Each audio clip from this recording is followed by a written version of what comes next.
Bismillahirrahmanirrahim. Assalamualaikum warahmatullahi wabarakatuh. Innal hamdalillah,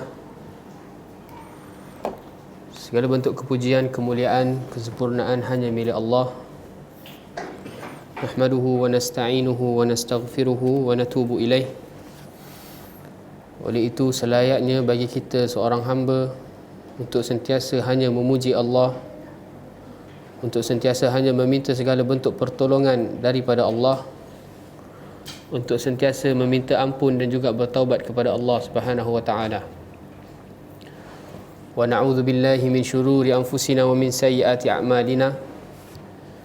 Dan juga kita untuk sentiasa berlindung kepada Allah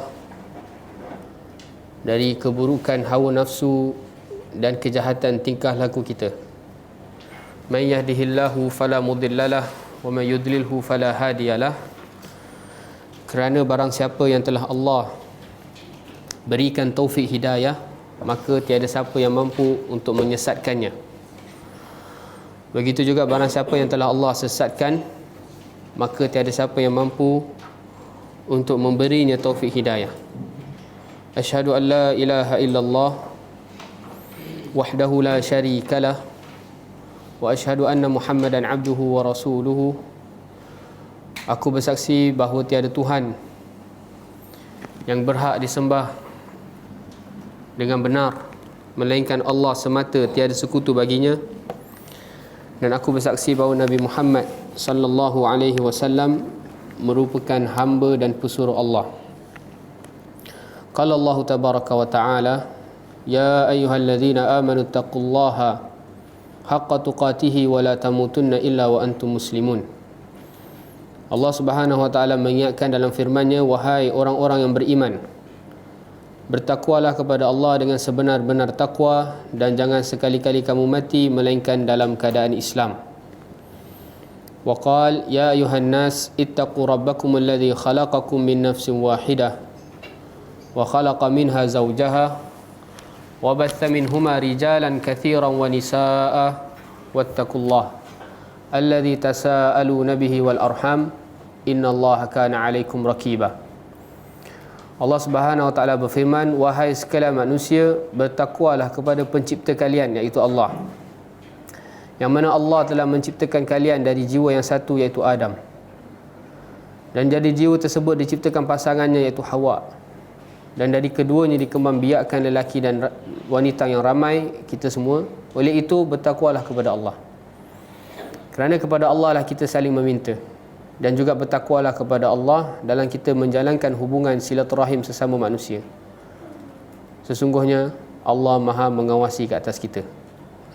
Wa qala ya ayyuhalladzina amanu taqullaha wa qulu qawlan sadida yuslih lakum a'malakum wa yaghfir lakum dhunubakum wa man yuti'illaha wa rasulahu faqad faza fawzan 'azima. Allah Subhanahu wa taala berfirman, wahai orang-orang yang beriman, bertakwalah kepada Allah dan berkatalah dengan perkataan yang benar. Maka barang siapa yang melakukan kedua ni, nescaya Allah akan mempermudahkan, memperelokkan segala urusannya, mengampunkan dosa-dosanya. Oleh itu barang siapa yang mentaati Allah dan Rasul, sesungguhnya dia telah menang dengan kemenangan yang besar. Amma ba'd, fa inna asdaqal hadithi kitabullah wa khairal hadi hadi Muhammad sallallahu alaihi wasallam. Ketahuilah sebaik-baik perkataan adalah perkataan Allah, iaitu Al-Quran. Dan sebaik-baik petunjuk dalam kita beragama hanyalah petunjuk baginda Nabi Muhammad sallallahu alaihi wasallam. Wa syarrul umuri muhdatsatuha fa inna kulla muhdatsatin bid'ah wa kulla bid'atin dhalalah wa kulla dhalalatin finnar. Dan ketahuilah seburuk-buruk perkara dalam agama adalah perkara yang diada-adakan tanpa sebarang contoh dan dalil. Dan setiap perkara baru yang diada-adakan dalam agama, ia merupakan perkara yang sangat tercela, iaitu perkara bid'ah. Yang mana perkara bid'ah ni pasti akan menjerumus pelakunya kepada kesesatan. Dan ingatlah bahawa sesat tempatnya adalah di neraka Allah. Alhamdulillah, alhamdulillahilladzi bi ni'matihi tatimmus salihat. Segala puji bagi Allah kerana masih lagi memberi kita kesempatan pada pagi Khamis hari ini untuk meneruskan pengajian hadis berdasarkan kitab Al-Arba'in An-Nawawiyah, 40 himpunan hadis karya Abu Zakaria Yahya bin Sharaf An-Nawawi. Walillahil hamd, sekarang kita dah berada di siri yang ke-40, selari dengan hadis 40. Masya-Allah. Akan tetapi Masya-Allah tabarakallah, specialnya kelas ni, walaupun kita dah siri yang ke-40, tapi perbahasan kita masih di hadis yang kedua. Betul tak? Jadi al-ibratu laisa bikathratil ilm, walakin bikathratil amal bima alim. Kadang mungkinlah sebahagian pelajar, Ustaz dah siri ke-40 tapi masih cerita pasal hadis Omar. Bila kita nak habis ni Arba'in Nawawi, mungkin saya dah ada, mungkin yang kat depan ni dah berkahwin pun belum habis lagi kita punya siri, yang mungkin dah ada cucu pun masih lagi siri. Tapi tak apa. Sebab apa? Al-ibrah laisa bikathratil ilm. Seseorang hamba bukan dinilai dengan banyaknya ilmu. Ingat, seseorang hamba tu bukan dinilai dengan banyaknya ilmu, akan tetapi yang dinilai oleh Allah adalah banyaknya amal dengan apa yang dia telah berilmu. Jangan kita nak kejar habiskan Arba'in Nawawi ni, belajar hadis-hadis, lepas tu bila tanya tentang hadis yang pertama, kedua, yang mana itulah hadis yang usul dalam agama, alamak Ustaz lupa. Nampak? Itu musibah tu.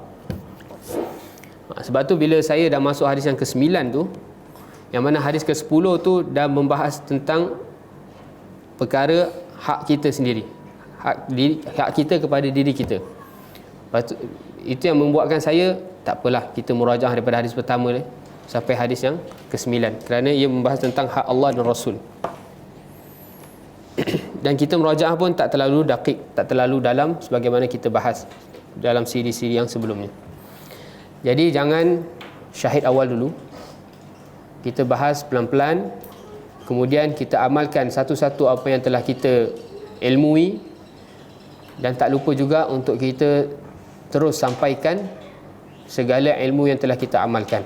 Baru kita tergolong manusia yang beruntung. Sebab kalau siapa yang dah berilmu banyak tapi dia tak beramal, dia orang beruntung ke orang rugi? Ilmu dia dah banyak dah, Sahih Bukhari settle, Sahih Muslim settle, hadis-hadis anak-anak soleh pun dah sampai hadis yang ke-11. Banyak ilmu dia, tapi dia tak beramal. Dia rugi ke untung? Rugi. Ilmu dia banyak ni, rugi. Okeylah, dia berilmu banyak, kemudian dia amalkan semua ilmu dia, tapi dia tak sampaikan. Untung ke rugi? Ilmu dia dah banyak, kemudian dia dah amalkan satu-satu ilmu dia. Hari ni dia belajar tentang muazzin, kelebihan dia akan dihapuskan dosa, diberi pahala. Terus dia pergi surau awal waktu, saya nak jadi muazzin. Dia amalkan ilmu dia, tetapi tentang ilmu dia, dia tak sampaikan langsung pun. Adik dia ke jiran dia, dia tak sampaikan, dia simpan untuk diri dia. Dia untung ke rugi? Siapa ada jawapan? Syekh Masmuk Luqman, ya, akhi Luqman. Ada fulan ni, dia dah berilmu, banyak ilmu, kemudian tak beramal. Tadi cakap rugi kan? Okay, khair. Ni dia dah banyak ilmu, kemudian dia beramal dengan semua ilmu dia, cuma dia tak mahu sampaikan dia sebab dia malu, dia segan, ataupun dia cakap belum masanya kot. Dia untung ke rugi? Untung ke rugi Luqman? Rugi. Serius ah? Okey, tak apa, saya bagi satu lagi. Orang ni dia dah berilmu banyak, kemudian dia dah beramal dengan semua apa yang dia tahu, kemudian dia dah start pelan-pelan sampaikan. Cuma dalam dia nak menjalankan tiga benda ni, berilmu, beramal dan dakwah, dia kurang sabar. Dia tak sabar, mengeluh, kadang putus asa. Dia untung ke rugi? Rugi sikit. Rugi banyak. Rugi. Siapa yang berilmu tapi tak beramal, rugi. Siapa yang berilmu, beramal tak berdakwah, rugi. Siapa yang berilmu, beramal, berdakwah tapi tak sabar pun rugi. Apa dalil dia? Berdosa. Bila rugi itu berdosa. Rugi dunia dan akhirat. Apa dalil dia? Tak sampaikan ni, jangan kita anggap lepas kelas ni terus jumpa saya, ustaz, nanti hari Khamis depan saya yang mengajarkan, saya nak sampaikan. Tak. Sampaikan ni simple. Dengan anak, nak dah solat tu wajib. Itu sampaikan ilmu. Kan? Kita tengok anak kita ambil uduk, tak betul. Ajarkan. Itu sampaikan ilmu. Yang tak sampaikan ni, nampak anak tak solat, buat tak tahu. Anak buka aurat, buat tak tahu. Itu dia simpan ilmu untuk diri dia. Dia pakai tudung labuh, pakai niqab, tapi anak buka aurat, dia buat tak tahu je. Itu dia tak sampaikan ilmu. Jadi apa dalil dia? Orang yang dah berilmu, dia tak sampaikan ataupun tak mengamalkan ataupun tak sabar, semua adalah rugi. Dalil dia apa? Siapa dalil? Apa dalil dia?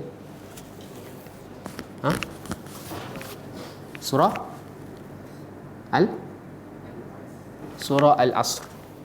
Siapa hafal surah Al-Asr? Semua hafal kan? Apa Allah firman kan? Mungkin dah hafal 13 tahun, 20 tahun, ada yang sampai 60 tahun dah hafal. Tapi faham tak apa yang Allah nak sampaikan dalam surah yang agak pendek juga? 1, 2, 3 ayat je. 3 ayat, tetapi isi kandungan dalam ayat tersebut sampai Imam Syafi'i sebut, laula anzalallah hadhihi surah lakafathum. Jika Allah turunkan kepada manusia surah ni je, tak ada surah yang lain, sungguh nescaya dah cukuplah bagi manusia. Surah Al-Asr. Allah SWT berfirman apa?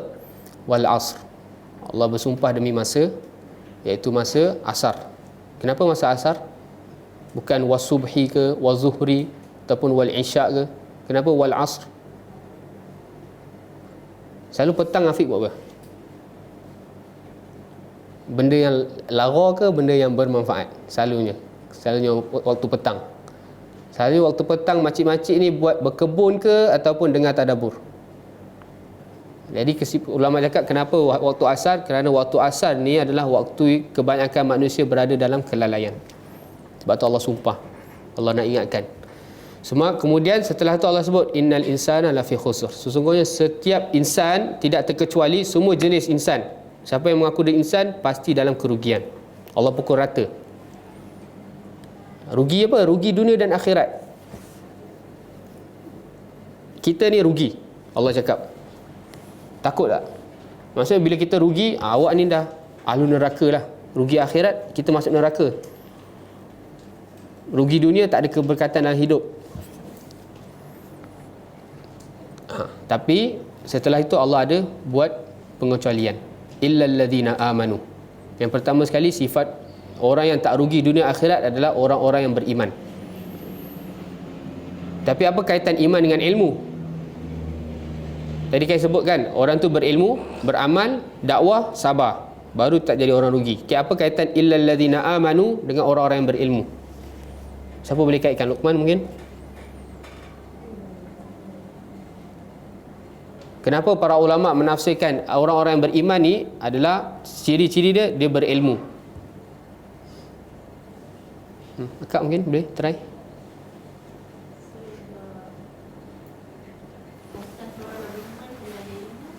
Asas orang nak beriman kena ada ilmu. Betul. Barakallahu fiik. Bagaimana kita nak beriman? Bagaimana kita nak mengenal Allah kalau kita tak berilmu? Jadi illal ladzina amanu adalah orang yang beriman ni adalah orang yang berilmu. Dia mencari ilmu. Dia belajar dengan semangat. Dia catat setiap poin-poin yang dia nak ingat untuk dia sampaikan. Dia tak duduk goreng kaki je. Kemudian illal ladzina amanu wa amilus solihat. Dan dia beramal soleh. Beramal soleh, macam mana dia nak beramal soleh? Kalau dia tak ada ilmu. Jadi dia kena ada ilmu dulu. Dengan ilmu itulah baru dia boleh beramal soleh. Kemudian setelah beramal soleh apa? Adakah kita dah untung dah? Ayat dah habis? Tak. Ada lagi ayat wa tawassaw bil haqq. Dan saling nasihat menasihati dalam kebenaran. Iaitu berdakwah. Ingat, berdakwah. Jangan kita dah syok belajar dan sampai degree, master, PhD, tetapi tak ada sedikit terdetik hati untuk sampaikan, untuk rasa nak berdakwah. Jangan. Kemudian yang terakhir sekali Allah sebut supaya kita tak jadi rugi, watawasau bis sabr, dan saling nasihat menasihati dalam kesabaran. Kesabaran nak dalam berilmu, beriman, kesabaran dalam nak melakukan amal soleh, kesabaran dalam nak menyampaikan kebenaran. Jadi tak apa, kita murajaah pelan-pelan. Walaupun sekarang kita dah siri yang ke-40, kita masih membahas lagi tentang hadis yang kedua. Kita supaya ilmu tu betul-betul lekat dalam kita punya dada dan kita boleh amalkan untuk diri kita sendiri, kita sampaikan kepada orang lain supaya kita dapat penutup yang baik di sisi Allah, insya-Allah. Amin. Okay, taib. Kita dah sampai mana? Kita dah sampai perbahasan al-ihsan minggu lepas.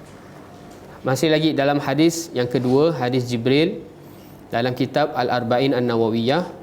Kita dah bahas tentang rukun, kita dah murajaah tentang rukun Islam, rukun iman, kemudian walillahilham. Minggu lepas kita dah habiskan perbahasan tentang al-ihsan. Dan insya-Allah hari ini kita bahas tentang soalan seterusnya yang Jibril tanya kepada Nabi SAW. Apa soalan dia? Apa soalan seterusnya? Apa soalan Jibril seterusnya kepada Nabi SAW?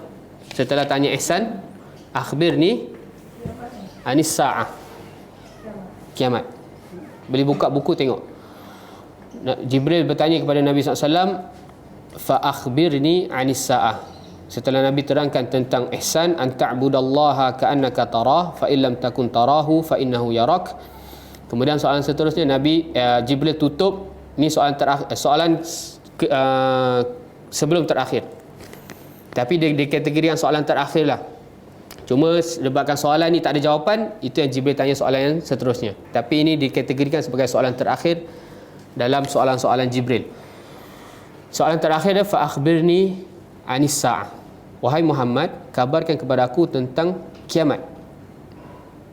Kan? Pun sa'ah ni, kenapa sa'ah dinamakan sebagai salah satu nama kiamat pun kita dah bahas tentang beriman kepada hari akhirat. Betul tak? Siapa ingat lagi? Kenapa sa'ah dinamakan salah satu nama-nama hari akhirat, hari kiamat? Betul. Sa'ah adalah waktu yang datang secara tiba-tiba. Barakallahu fik. Itu dinamakan ilmu yang dah rasikh. Dah boleh jawab. Masya Allah. Okey, lepas tu kemudian Jibril tanya, kabarkan kepada aku tentang sa'ah. Tetapi maksud Jibril adalah bila waktu kiamat. Sebab tentang sa'ah tu, tentang maksudnya apa peristiwa, bagaimana kita nak beriman, itu semua dah masuk rukun iman. Yang ke 5, antu'mina al-imanu bil yaumil akhir. Itu dah ada jawapan dia. Cuma jawab soalan dia ni, Jibril tanya tentang waktu. Walaupun soalannya tidak ada mata, tapi boleh difahami, fa akhbirni anis sa'ah, bila berlakunya hari kiamat.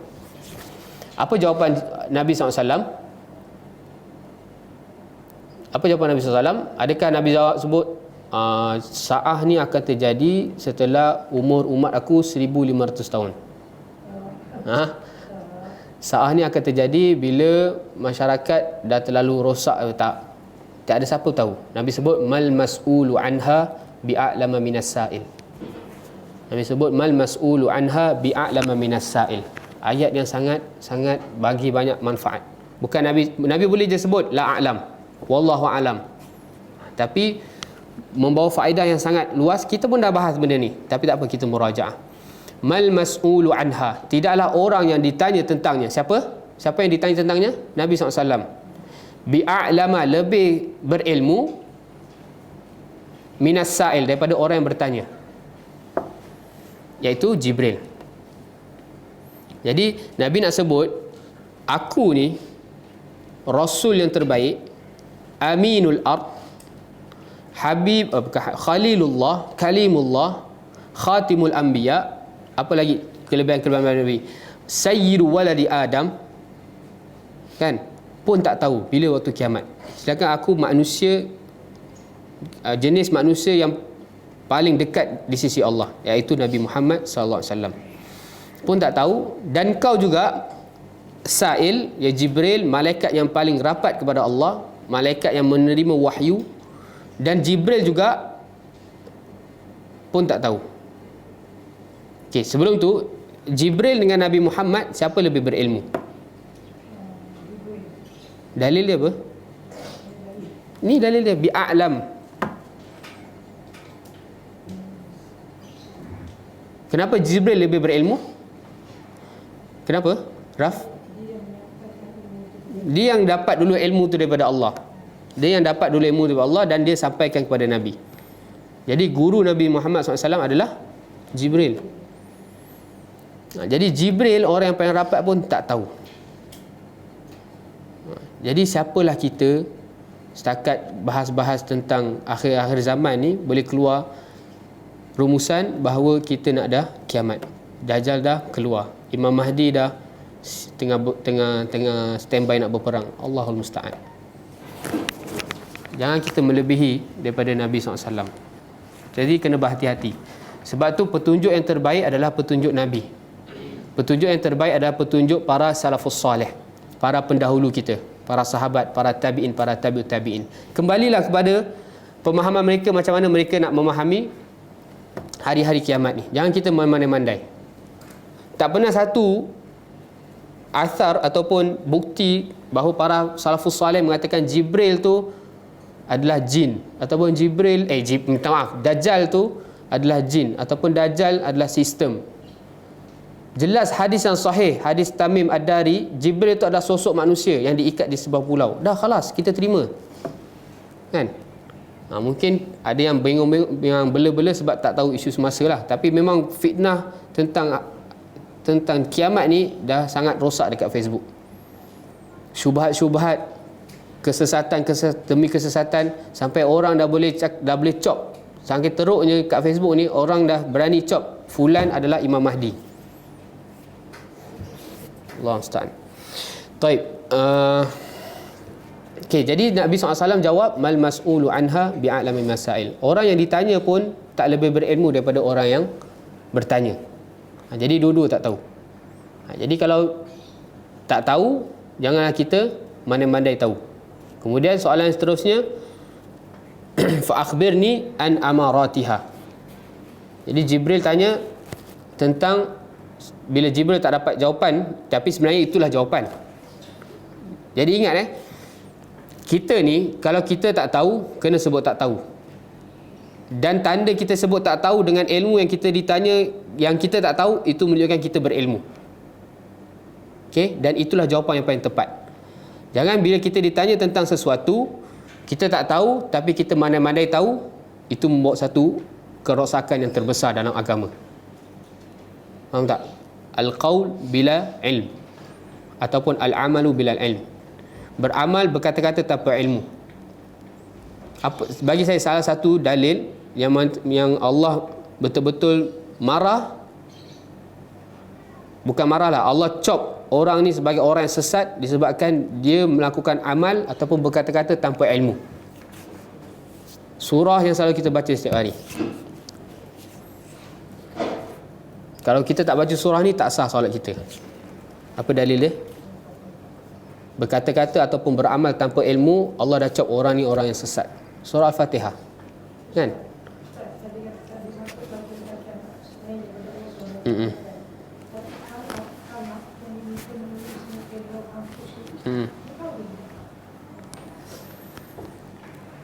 Wallahu a'lam, saya tak tahu jawapan ni. Wallahu a'lam, tak tahu.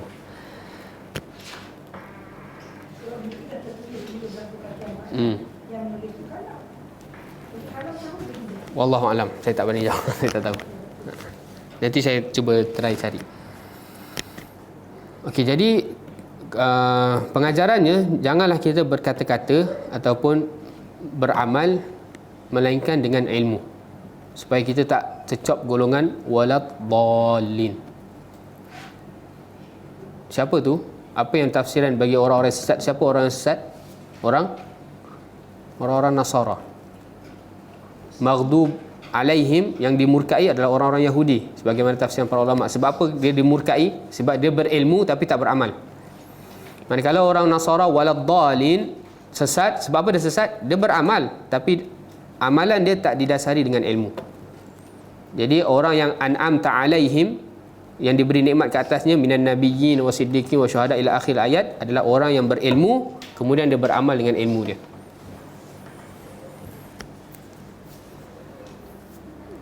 Okey. Okey, jadi kemudian soalan terusnya Jibril tanya tentang tanda-tanda dia. Okey, sebelum kita masuk jawapan Nabi SAW tentang antara tanda-tanda kiamat, saya nak tanya soalan, apa hikmah Jibril tutup perbahasan ilmu ni dengan pertanyaan hari kiamat? Okey, apa soalan pertama Jibril kepada Nabi SAW? Tentang apa? Islam. Kemudian iman. Kemudian ihsan. Oh, ni pokok-pokok agama ni. Semua perbahasan hadis-hadis setelah kita ni semua kembali kepada dua usul ni. Tiba-tiba tutup dengan hari kiamat. Kenapa? Kenapa tak tutup dengan birru walidain ke? Dengan jihad ke? Dengan sedekah ke? Ya Muhammad, akhbirni anis sadaqah. Akhbirni anil birri walidain. Kenapa? Akhbirni anis sa'ah. Siapa ada jawapannya? Afiq.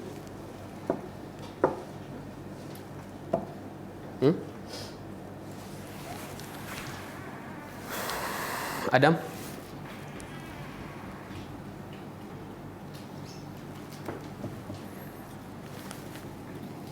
Okay, saya tukar soalan. Kenapa dalam hadis Nabi SAW, kebanyakan hadis dan kebanyakan ayat disebutkan man kana yu'minu billahi wal yaumil akhir falyakul khairan falyukrim dhaifa dan sebagainya. Nabi ikat dua ni, iman. Siapa beriman kepada Allah dan beriman kepada hari akhirat. Kenapa tak siapa beriman kepada Allah, beriman kepada aku, beriman kepada kitab? Tapi Nabi simpulkan dua je, beriman Allah, beriman hari akhirat. Maka dia kena berkata yang baik ataupun diam. Itu sama faedah dia dengan hadis ni. Faham tak soalan saya? Ulang sekali lagi Okey. Majlis ilmu yang kita tengah bahas ni dalam hadis Omar ni adalah majlis ilmu antara Jibril dengan Nabi Muhammad SAW. Yang mana akhir hadis ni Nabi terangkan Jibril datang ni untuk mengajarkan kita urusan agama kita seluruhnya. Atakum yu'allimukum dinakum. Jadi kesimpulan dia, setiap soalan yang Jibril tanya kepada Nabi adalah soalan-soalan yang sangat-sangat penting, usul dalam agama, pondasi agama kita. Soalan saya, kenapa setelah Jibril tanya Islam, pondasi, usul, iman pun sama, ihsan pun sama, tiba Jibril tutup tentang akhbirni anis sa'ah? Kenapa tak tutup dengan sedekah ke, jihad ke, birru walidain, dengan apa-apa urusan agama yang lain? Kenapa sa'ah? Sedangkan sa'ah dah masuk dalam beriman kepada hari akhirat tadi, rukun iman. Itu jawapan dia. Jawapan dia, itu soalan dia. Jelas ke soalan dia? Jawab.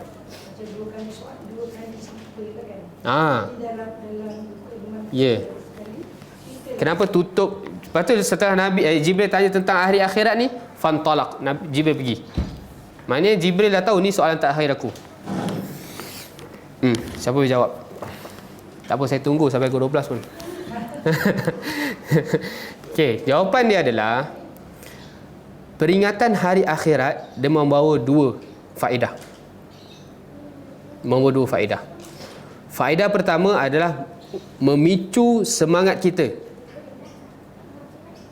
dalam kita nak beramal ni. Kita dah ada ilmu tentang Islam, syahadat, solat, zakat, puasa, haji. Kita nak melakukan benda tu berat tu. Lepas tu kita ada ilmu tentang iman, beriman kepada Allah, tentang tauhid, beriman pada malaikat, beriman pada kutub. Lepas tu kita dah tingkatan yang tertinggi tentang ihsan. Bagaimana kita nak hadirkan perasaan kita, hadirkan setiap ibadah kita seakan-akan kita melihat Allah. Berat ni benda ni. Apa yang dapat memicu semangat kita? Hari akhirat, syurga neraka, adanya pembalasan, adanya hisab. Sebab tu Nabi SAW 13 tahun di Mekah, apa je Nabi dakwah? Salah satunya hari akhirat. Bertiga je. Qul la ilaha illallah wa anna Muhammad Rasulullah, dan hari akhirat. Kan? Amma yatasaalun anin naba'il azim. Itu semua berlaku tentang surah-surah kat Mekah diturunkan. An-Nazi'at, surah An-Nazi'at, itu semua tentang hari akhirat. Sebab bila betul-betul kita ni, anak-anak kita, mak bapak kita, sesiapa ni, bila pemikiran ataupun cara pemahaman akhirat nombor satu, selesai masalah.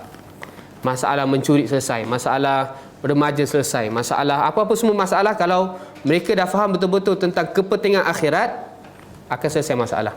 Akan terjadi umat yang terbaik sebagaimana para sahabat dulu.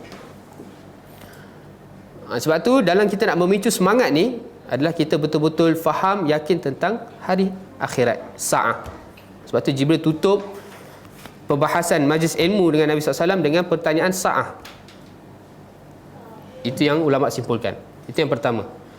Yang kedua, hikmah Jibril tutup perbahasan ilmu ni dengan pertanyaan tentang hari kiamat adalah nak menunjukkan setelah kau beramal tentang rukun Islam, beramal rukun iman, kau nak berusaha mencapai tahap ihsan ni, kau pasti akan dapat balasan. Bila balasan ni? Hari akhirat. Okey? Boleh Minggu depan saya tanya tau.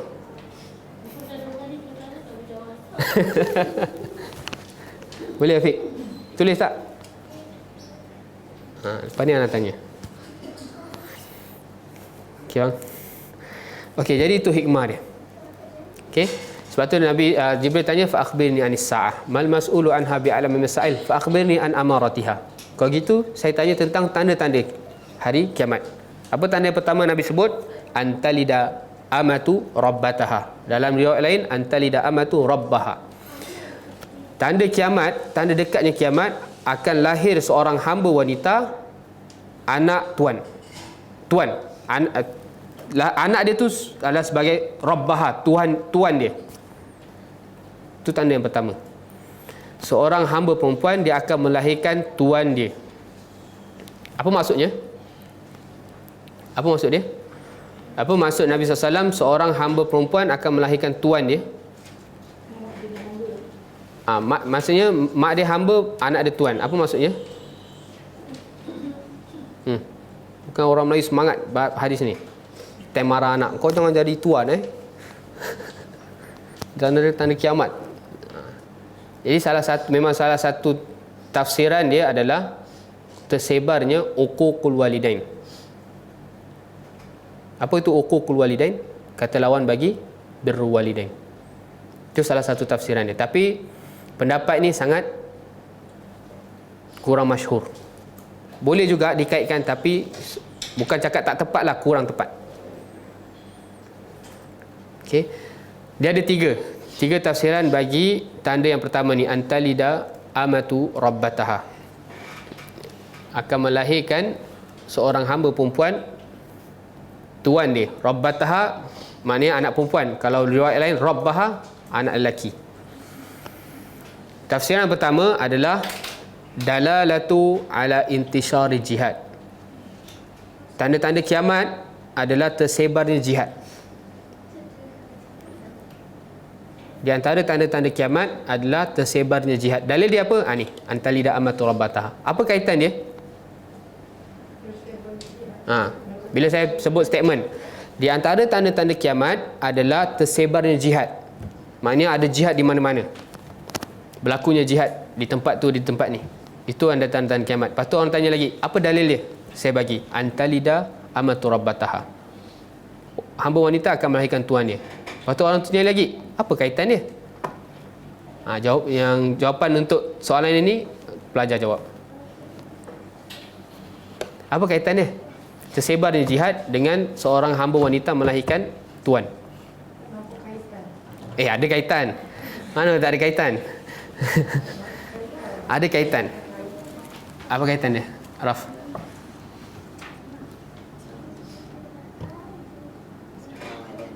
Apa sih? Boleh pergi depan tak? Dia tak. Gerau-gerau. Macam mana? Kuat sikit suara.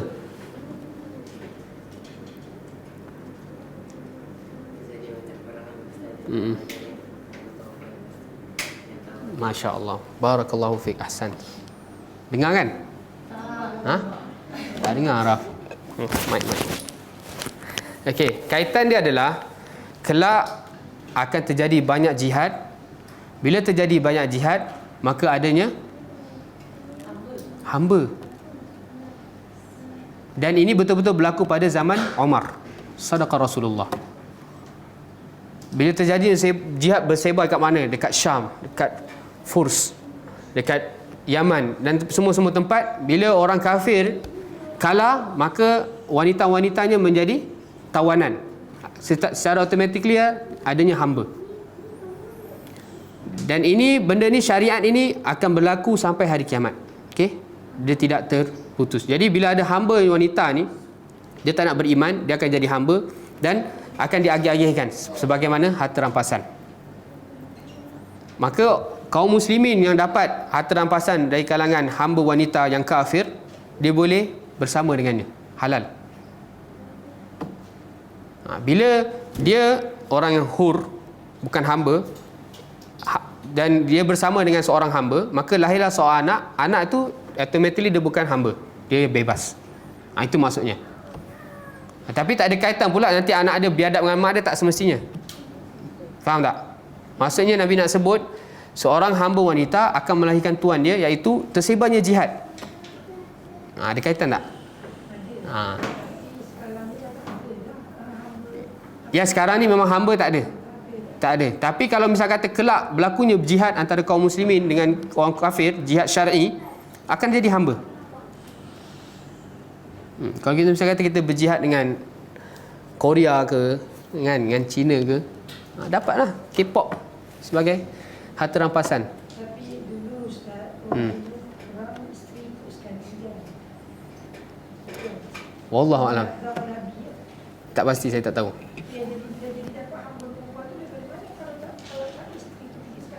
Tak semestinya. Dulu orang-orang kafir ni macam orang macam tempoh peperangan Badar. Kan, peperangan Badar ni first kali orang-orang Muslim, Nabi SAW dan para sahabat sebenarnya tak ada plan nak berperang, betul tak? Siapa tahu sejarah? Okay. Kemudian akhirnya Abu Sufyan ni dapat kabar bahawa Nabi nak ambil harta rampasan, ambil harta dia kan.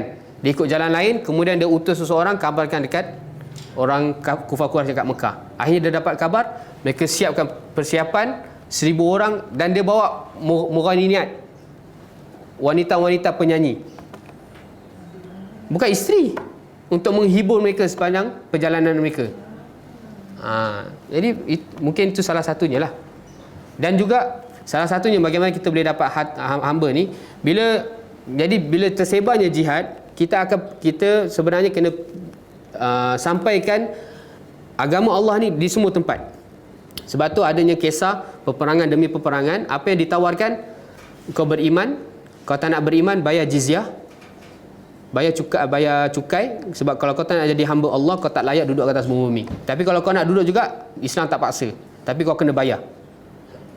Kalau tak nak bayar juga, berperang. Maknanya kita perangi tempat dia.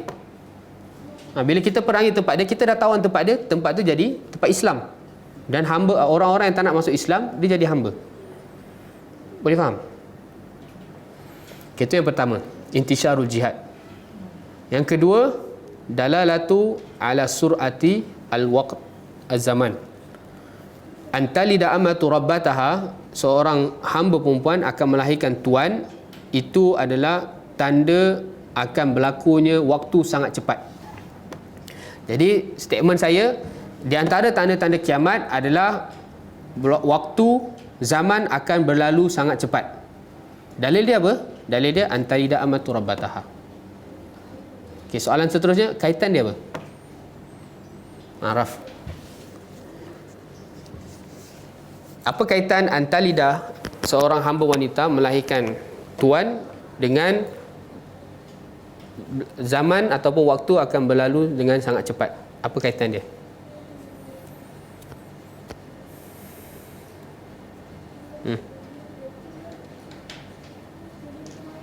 Kaitan dia adalah saking cepatnya berlaku zaman, walaupun seorang wanita biasa dia melahirkan anak tu sebenarnya biasa, tetapi bila berlaku zaman sangat cepat, tiba-tiba anak tu menjadi pemimpin, menjadi penguasa. Yang mana secara kiasnya mak dia yang berada di bawah penguasaan dia pun hamba dia. Boleh faham? Maknanya kalau kita ambil pandangan ulama menyatakan bahawa akan lahirnya seorang hamba wanita, tuan dia adalah menunjukkan berlakunya zaman sangat cepat. Hamba wanita ni adalah jinsi, Dia bukan hamba pun. Nak menunjukkan dia wanita biasa, dia melahirkan anak yang biasa, tetapi tiba-tiba jadi Perdana Menteri, PMX. Misalnya lah, PMX Zimbabwe, bukan Malaysia. Itu saya nak menunjukkan berlakunya zaman sangat cepat. Dia tiba-tiba jadi raja, yang mana mak dia sendiri di bawah kekuasaan dia. Seakan-akan mak dia tu hamba dia. Dan bila dia penguasa, rakyat dia orang bawahan dia.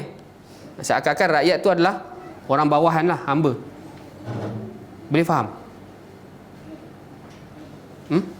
Faham, Raf?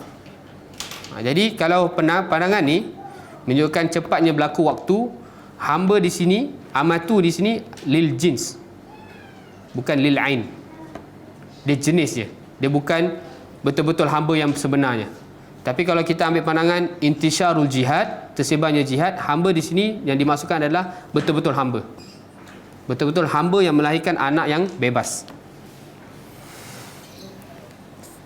Okey. Persoalan seterusnya, mana yang tepat? Semua tepat, mana yang lebih tepat antara tiga pandangan? Biadab ke, tersebarnya jihad ke, atau cepatnya zaman? Ke semua betul? Semua betul, tapi mana yang lebih betul? Fik. A, tersebarnya hukuk walidain. B, tersebarnya jihad di mana-mana. C, zaman waktu berlalu sangat cepat. A ke B ke C? Ambil je mana-mana. A, B, C. Okey. A, tersebarnya hukuk walidain, biadab. Maksudnya mak melahirkan tuan dia sendiri, anak tu suruh mak dia, anggap mak dia sebagai hamba. B, tersebarnya jihad, yang mana kaum muslimin jihad di tempat orang kafir, dapat tawanan dan menjadi hamba. Dia bersama, lahirlah anak yang bebas, hur. B, berlaku zaman sangat cepat. Seorang wanita yang biasa melahirkan anak yang biasa, tiba-tiba zaman orang tu membesar menjadi penguasa, menjadi sultan, menjadi raja. Mana? A, B ke C? Oh, ni ada online cakap C. C. Ramai cakap C ni kat online ni. Kalau fizikal cakap A. Okay, yang tepat mungkin yang online ni dia ikut siri-siri yang cuma. Yang tepat adalah C. Cepatnya berlaku zaman. A, betul ada pandangan, tapi dia tak masyhur. Pandangan tak masyhur. Jadi kita boleh juga berdalil dengan anak kita, kau jangan jadi tuan. Nabi dah sebut tanda-tanda kiamat. Boleh, tapi pendapat tu kurang tepat lah. Dia kurang masyhur bila dikaitkan dengan talida amatu rabbataha. Yang tepat adalah C. Kenapa seorang wanita yang biasa tiba-tiba melahirkan seorang penguasa raja, menunjukkan masa cepat, sangat cepat adalah tepat. Dikuatkan lagi dengan tanda yang kedua yang Nabi sebut setelah antalida amatu rabbata, antara hufatal uratal ala ri'a asya'i yatatawwaluna fil bunyan. Tanda seterusnya, engkau akan melihat orang yang tidak berkasut, hufat, dia tak mampu nak beli kasut, miskin. Urat, orang yang bogel, bukan bogel lah, maksudnya di sini dia tak mampu nak beli pakaian yang sehingga dapat menutup aurat dia. Alah, orang miskin. Kemudian kerja dia ri'a asya'i, duduk dekat padang pasir bela kambing.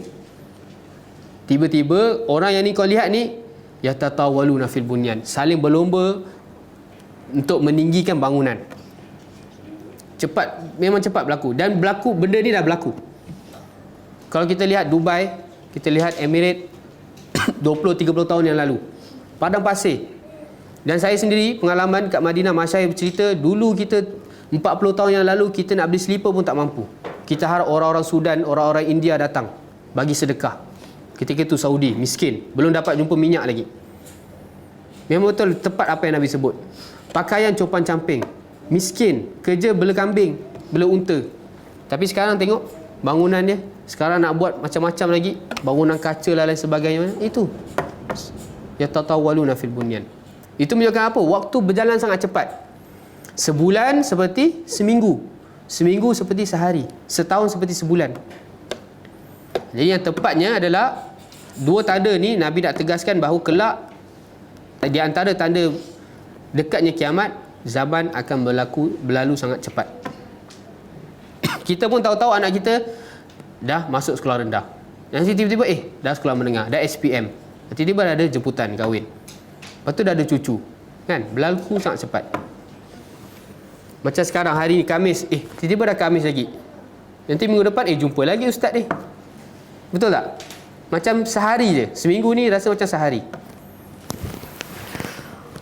Okey, kemudian boleh faham Kemudian summan talaq. Umar mengatakan kemudian Jibril pun pergi. Jadi perbahasan majlis ilmu antara Jibril dengan Nabi SAW dah berakhir dengan ditutupnya soalan tentang kiamat. Kemudian Umar sebut falabithtu maliyan. Maksudnya aku dah berlaku, dah berjalan hari-hari. Itu maksud dia. Falabithtu maliyan. Dah berjalan 2-3 hari. Setelah itu tiba Nabi SAW jumpa dengan Umar. Bukan time tu juga Dia dah berlaku mungkin 3 hari ke depan ataupun seminggu, tak tentu. Malian tu adalah waktu yang panjang. Kemudian bila Nabi Muhammad jumpa Umar, Nabi tanya, "Ya Umar, wahai Umar, atadri manis sa'il?" Kau ingat tak siapa yang bertanya tentang peristiwa orang ni putih, pakaian putih, rambut hitam, kita tak kenal, datang tanya tentang Islam, iman, ihsan. Kau kenal tak siapa tu?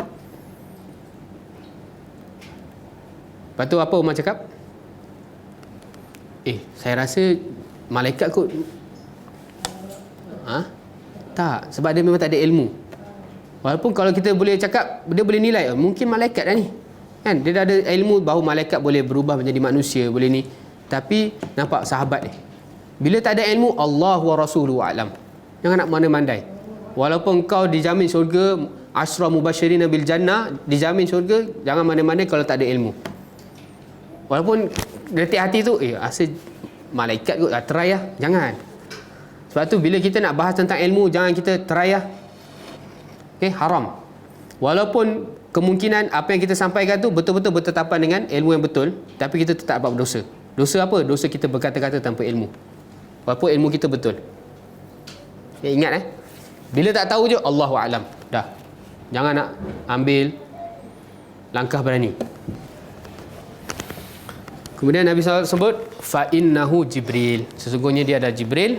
Apa tujuan dia? Atakum yu'allimukum dinakum.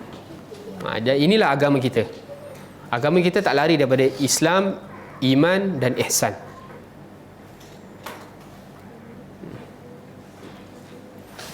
Okey, kemudian hadis yang seterusnya, hadis yang ketiga.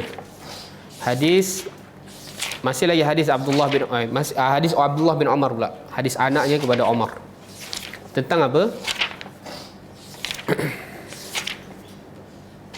Tentang rukun Islam.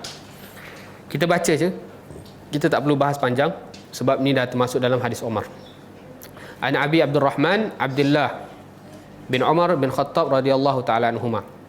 Dari bapaknya kepada Abdurrahman, iaitu Abdullah bin Umar bin Khattab radhiyallahu taala anhu. Jadi kunyahnya Abdullah bin Umar siapa? Abu Abdurrahman. Kunyahnya Abdullah bin Umar adalah Abu Abdurrahman. Kunyahnya Umar Abu. Apa itu kunyah? Kunyah adalah sunnah yang dah ditinggalkan di sisi masyarakat kita lah, khususnya Melayu.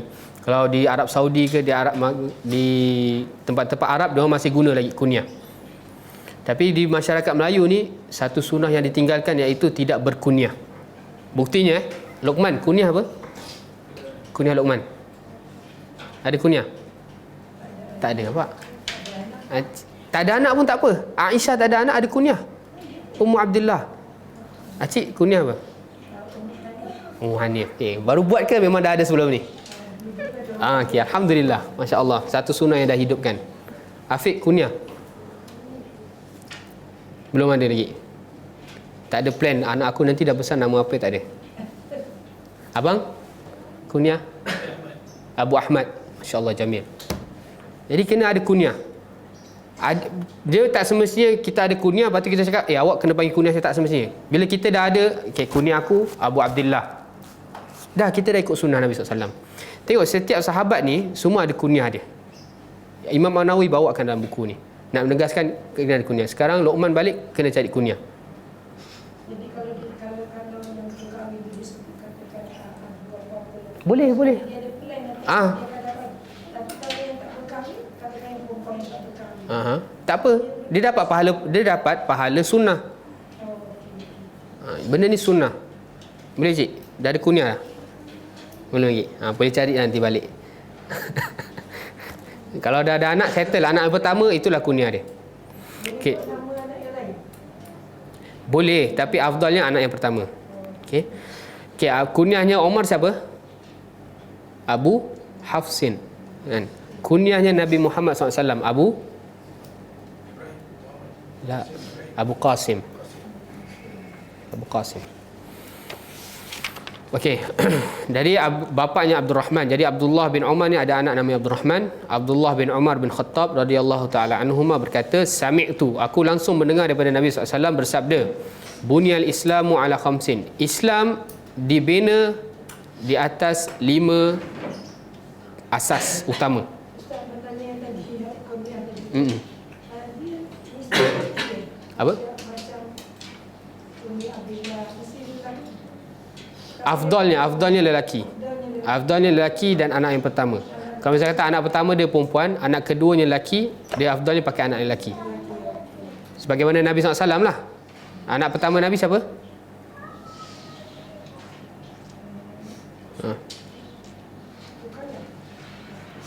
Nanti balik cari.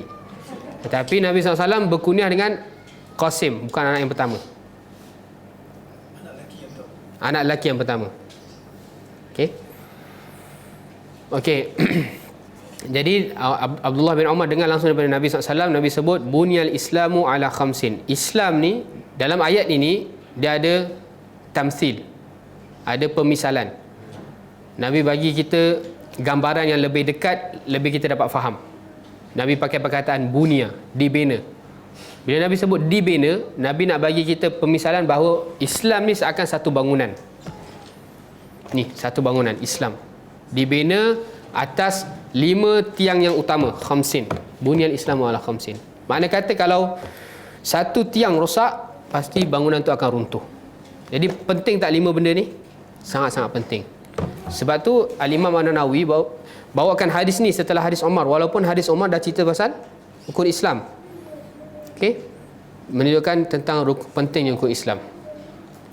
Yang pertama adalah syahadati alla ilaha illallah, kita bersaksi bahawa tiada ilah, Tuhan yang disembah dengan benar, ma'bud haqqun illallah, melainkan Allah. Wa anna Muhammad Rasulullah, dan bahawa sesungguhnya Nabi Muhammad SAW adalah utusan Allah. La ilaha illallah, tauhid, lawan dia syirik. Muhammad Rasulullah, sunnah, lawan dia bid'ah. Wa iqamis salat, dan dirikan solat, bukan adais solah. Siapa bahas dengan anda tentang solat itu? Adam Apa beza iqamis salat dengan adais solah? Dirikan solat dengan tunaikan solat. Apa beza dia?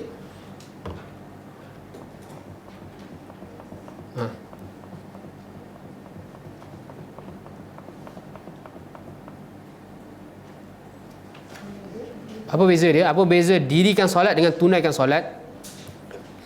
Dekat lafaz ni Nabi sebut iqamis solat, dan bahkan lafaz dalam Al-Quran semua wa aqimus solat, dirikan solat, bukan wa addu as-solah.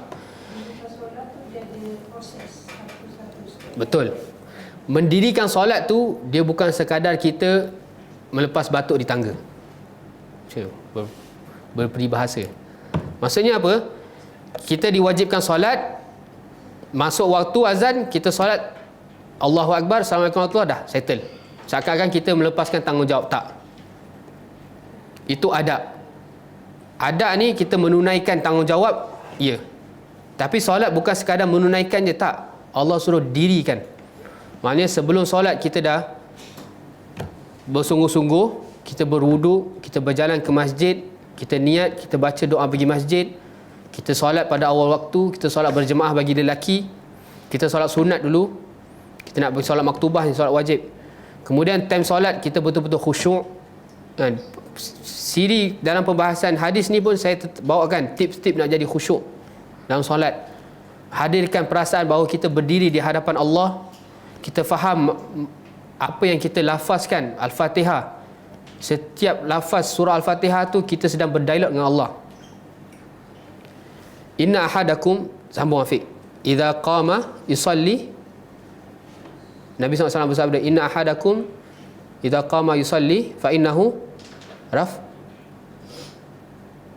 Adam, baru semalam kita bahas.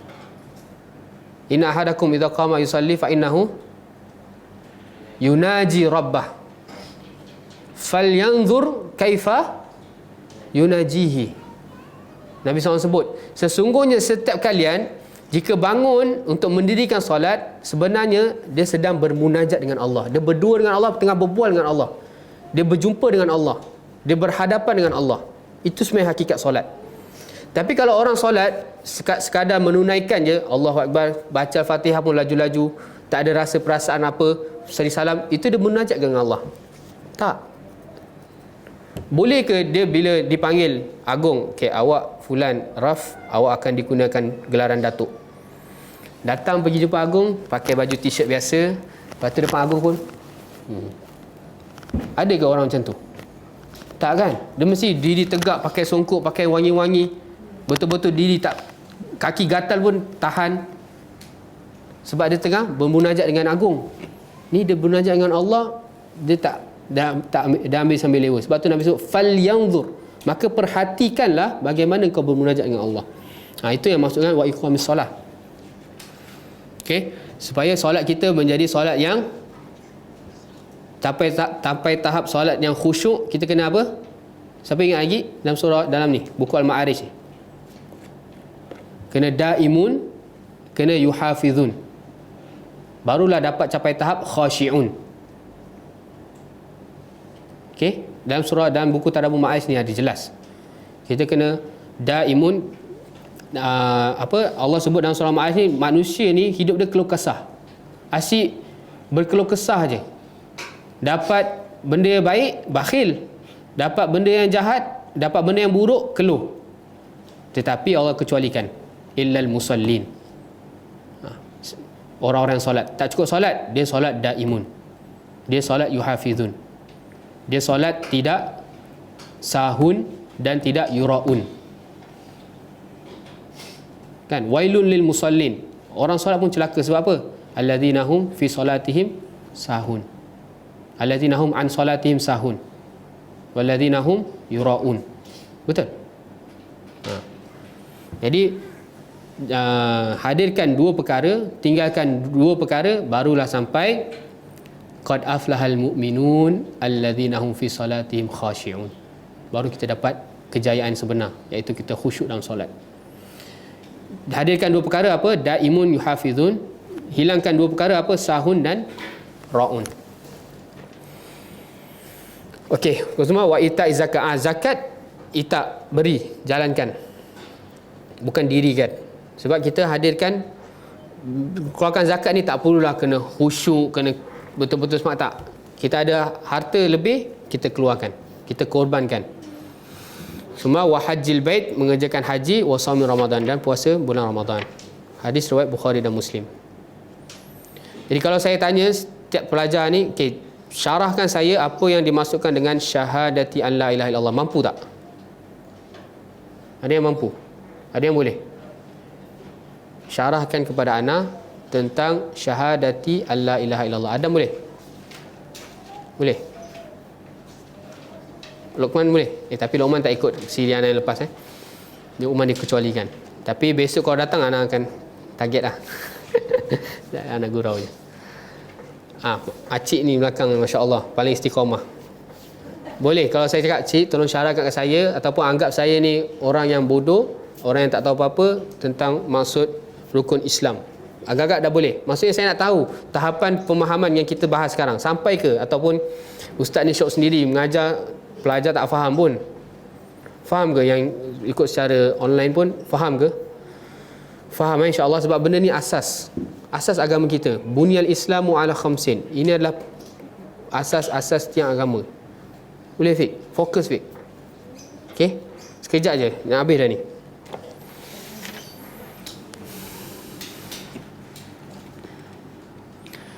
Okey, kemudian kita pergi seterusnya, hadis yang seterusnya. Biar cepat nanti kita akan masuk hadis yang ke-10. Okey, hadis yang keempat. Hadis yang keempat, an Abdullah bin Mas'ud radhiyallahu taala anhu qala, daripada Abdullah bin Mas'ud radhiyallahu taala anhu qala, berkata hadatsana Rasulullah sallallahu alaihi wasallam. Okey, sebelum tu Abdullah bin Mas'ud ni termasuk tak empat Abdullah? Empat Abdullah bin Mas'ud. Tadi Abdullah bin Umar termasuk empat Abdul kan? Abdullah bin Mas'ud termasuk tak? Tak termasuk. Sebab dia senior sahabat. Siapa je empat Abdullah ni? Abdullah bin Umar, Abdullah bin Zubair, anak saudara Ummul Mukminin Aisyah, Abdullah bin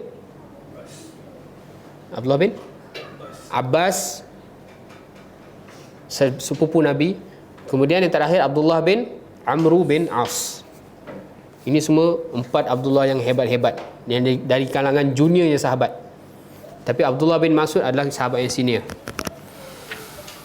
Okey.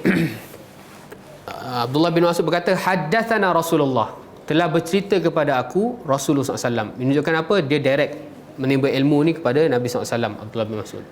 Wa huwa sadiqul masduq. Abdullah bin Mas'ud berkata kepada kita ni, sampaikan hadis, telah kabarkan kepada aku Rasulullah yang mana dia adalah sadiqul masduq. Apa makna sadiqul masduq? Yang jujur, sadiq. Masduq yang dicop sebagai orang yang jujur. Sadiq fima akhbarah, dia betul-betul jujur, amanah setiap perkataan yang dia sampaikan.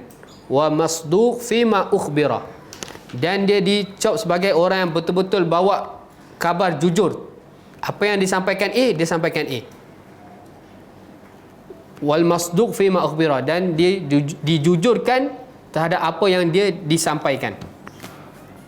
Boleh faham? Itu sifat yang Abdullah bin Mas'ud beri kepada Nabi SAW yang sangat-sangat indah. Bijaknya sahabat dalam memuji Nabi SAW, tak berlebihan. Tak berlebihan dan tak kurang. Bukan sampai kita wajib puji Nabi SAW, kita sayang Nabi SAW, tapi jangan berlebihan. Jangan kita sampai cakap Nabi SAW adalah penyembuh hati kita, penyembuh mata kita, penyebab rezeki kita. Jangan. Itu semua sebab Allah. Okey? Ini adalah pujian lebih-lebihan yang sampai mengambil sedikit sifat Allah, ketuhanan, beri kepada Nabi SAW. Sifat penyembuh, sifat memberi rezeki. Dan ini sayangnya setiap kali solat dibacakan selawat ni. Apa selawat dia? Selawat syifa. Tibbil qulub, penyembuh hati, wa dawaiha, dan pengubat dia. La haula wala quwata illa billah. Penyembuh hati, obat hati adalah Allah. Dengan apa? Dengan kita beribadah kepadanya. Cara antara beribadah kepadanya, cinta kepada Nabi. Itu yang betul. Bukan secara mutlak Nabi adalah penyembuh hati. Tak. Itu adalah lafaz-lafaz syirik.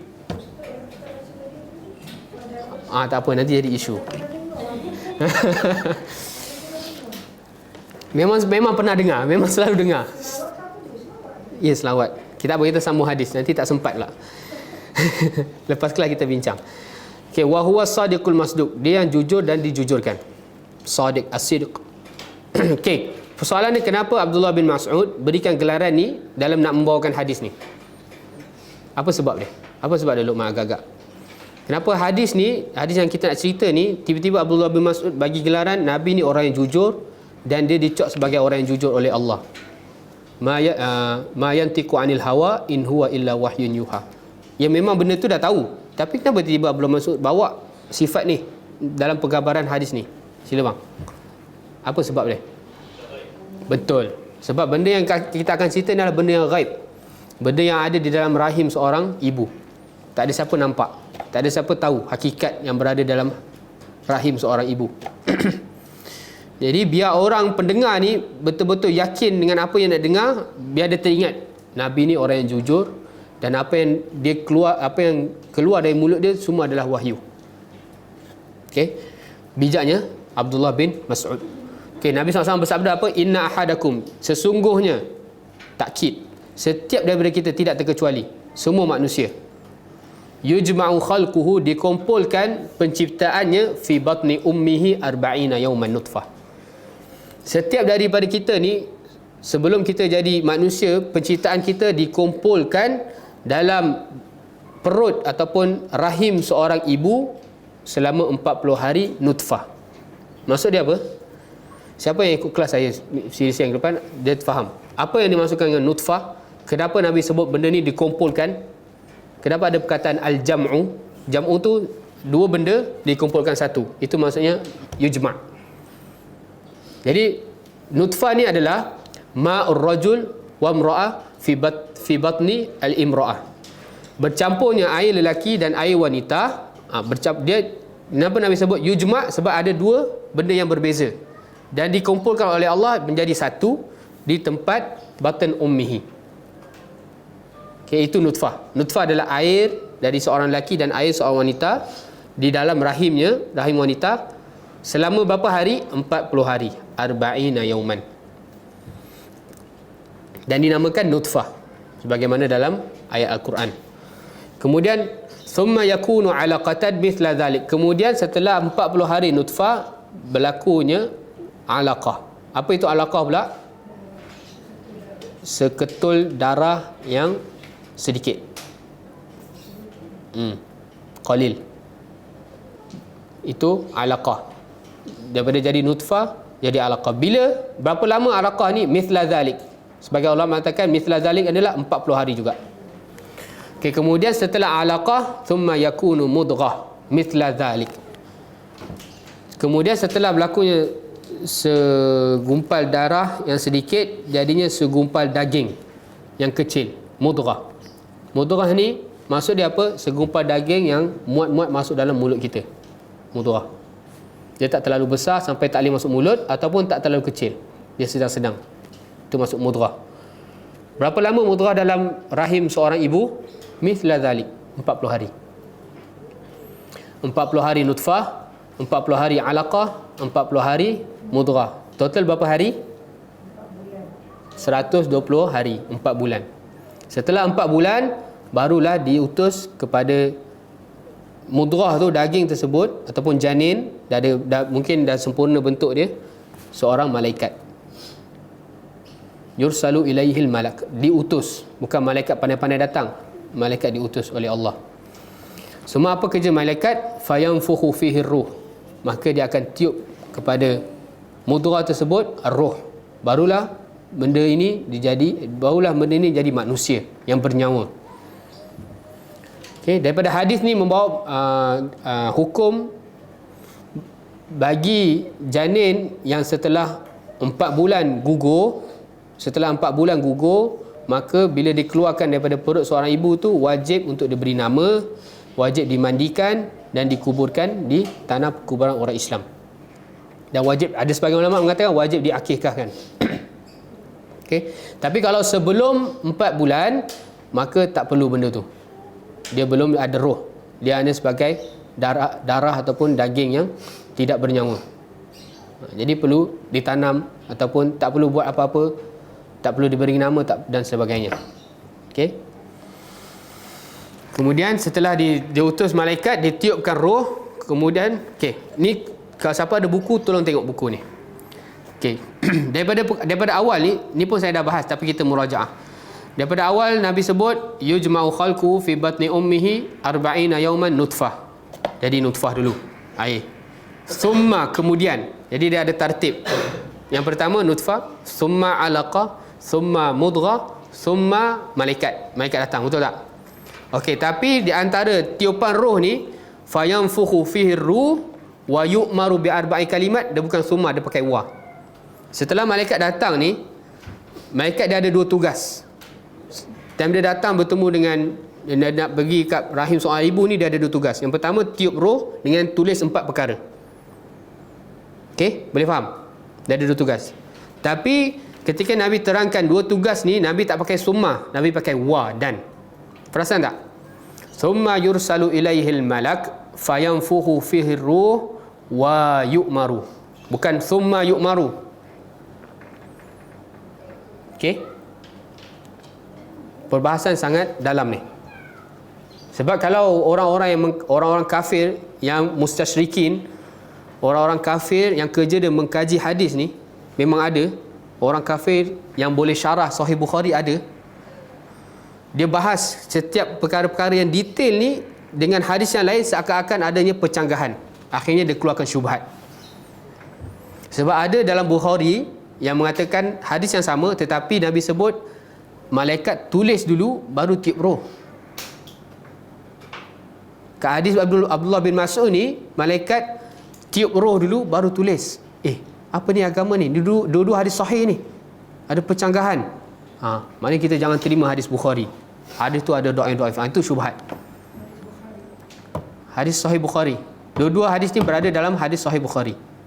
Tetapi hadis Abdullah bin Mas'ud tiup roh dulu, baru diperintah, baru tulis secara zahir ni lah, baru diperintah tulis 4 perkara. Hadis lain, sahabat lain bawa pula tulis 4 perkara dulu, baru malaikat tiup roh.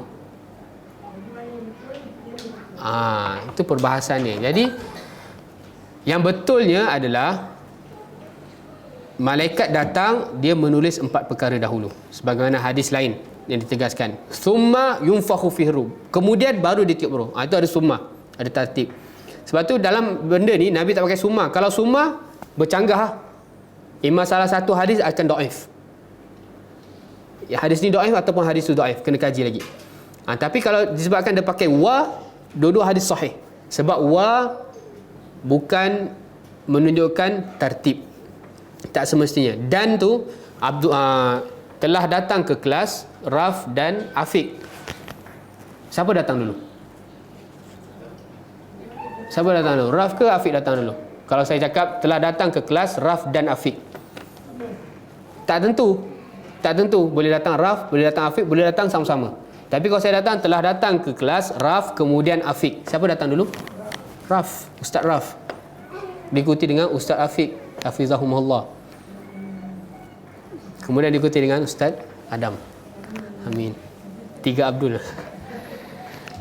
Jadi perkataan wa ni sebenarnya kalau kita bahas agama Allah ni, kita cakap ya Allah sempurnanya agama ni. Daripada perkataan wa je kita dah tahu benda ni bukan tertib. Jadi benda ni tak ada percanggahan.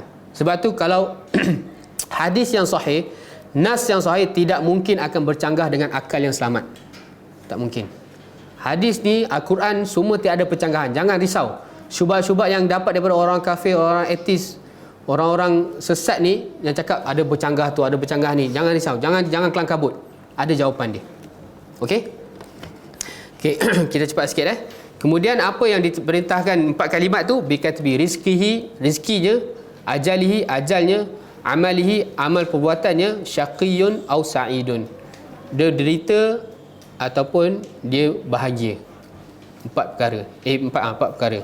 Rizki, apa yang dimaksudkan rizki? Apa-apa yang dia dapat, baik dari tubuh badan dia, baik dari segi duniawi dia, baik daripada makan, minum, pakaian, itu rizki. Semua dah dicatat. Jangan kelang kabut sangat nak keluar pagi balik malam untuk cari rezeki. Tak, rezeki awak dah ditulis dah sejak awak kat dalam perut lagi. Awak belum tahu nak kerja lagi, tapi Allah dah tulis rezeki.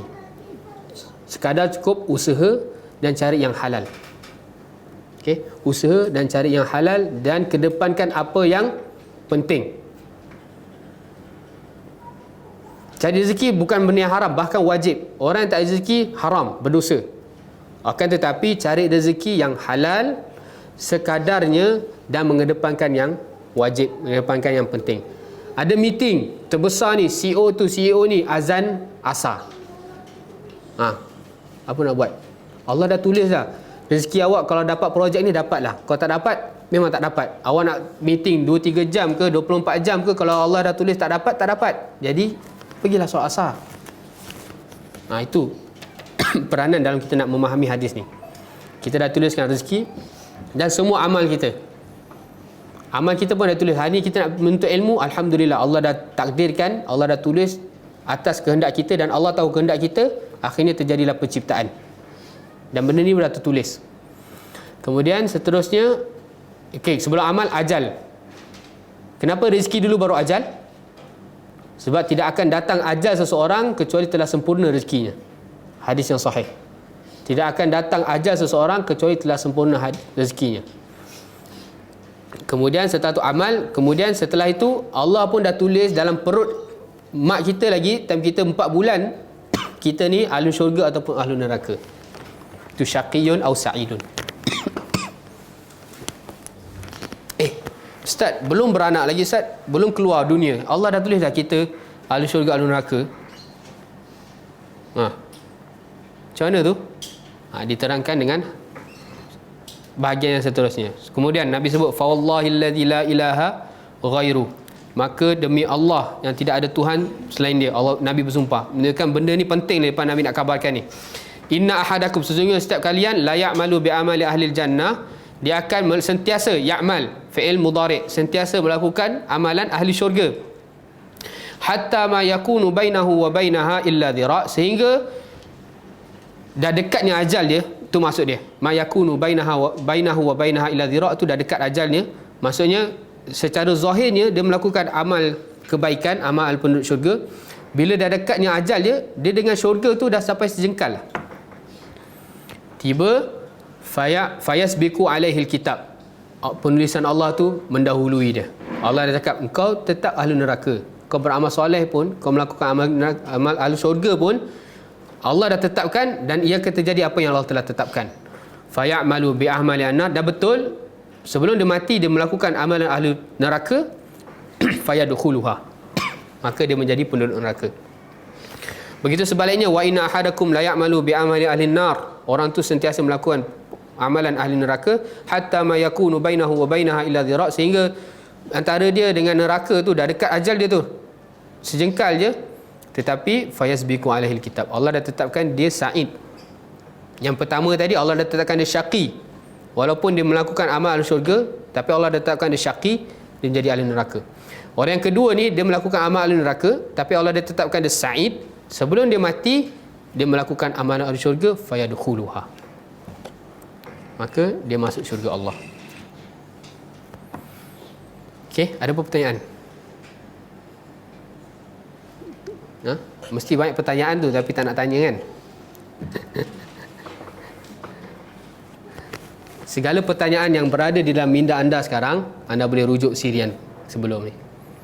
Buat homework sikit. Mungkin lepas ni boleh tengok Sirian ke berapa Sirian ke 20 lebih lah. Saya bagi mudah sikit nak cari. Kita dah bahas satu persatu. Seakan-akan zahirnya hadis ni zalimnya Allah. Betul tak? Orang ni dah buat amal soleh ni, tiba memang Allah dah tetapkan syaqi, dia masuk neraka. Macam mana ni? Usaha sikit cari Sirian sebelum ni. Saya dah bahas tentang ni, sangat jelas. Maksudnya sangat jelas apa? Setelah saya bahas ni, saya tanya pelajar, jelas tak? Dia cakap jelas. InsyaAllah jelas satu. Allahu ta'ala alam. Okay, InsyaAllah sekadar hari ni. InsyaAllah besok, minggu depan kita akan bahas secara cepat juga murajaah hadis yang seterusnya. Okey, sebelum kita pergi hadis yang kelima, ni hadis keempat. Jadi kesimpulan hadis yang keempat ni adalah terkait dengan ikhlas. Ikhlas hati dia. Ni ada bocoran sikit lah jawapan dia. Siri ke-26. Boleh cari siri yang ke-26. Masya Allah, ukhti Ayu, barakallahu fiqh. Jadi kesimpulannya kenapa Al-Imam An-Nawawi bawakan hadis ni, hadis yang keempat. Imam Nawawi nak bawakan kesimpulannya, setiap kita nak beramal dengan hadis Jibril dan beramal dengan hadis Abdullah bin Omar, hadis rukun Islam tu, kita kena hadirkan ikhlas. Kerana itulah syarat pertama diterimanya amalan. Okey, boleh? Rumusan hadis yang keempat ni adalah ikhlas. Jadi kalau saya cakap, pelajar boleh bawakan saya satu dalil terkait dengan ikhlas, boleh tak bawa hadis ni? Hadis yang keempat ni boleh tak? Boleh. Cuma kaitan dia apa? Kena rujuk siri yang ke-26. Baru boleh tahu kaitan dia apa. Okey?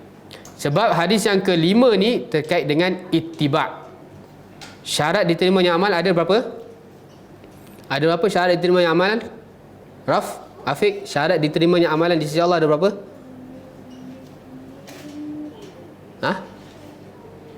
Ada berapa? Lambat dia cakap ni. Syarat diterimanya amal, Raf, Adam, berapa?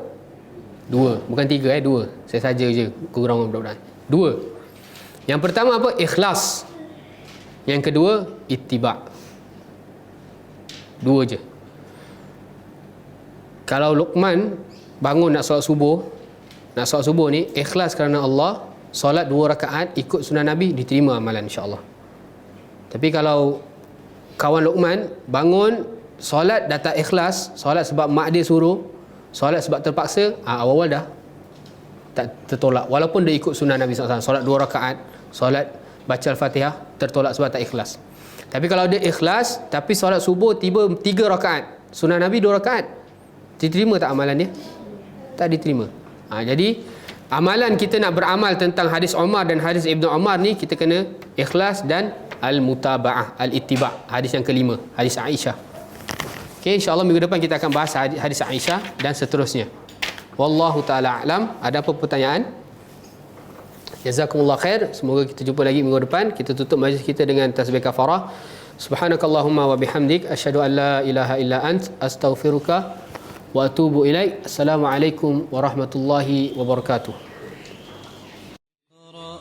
كتاب الله ترق جنانه وتنل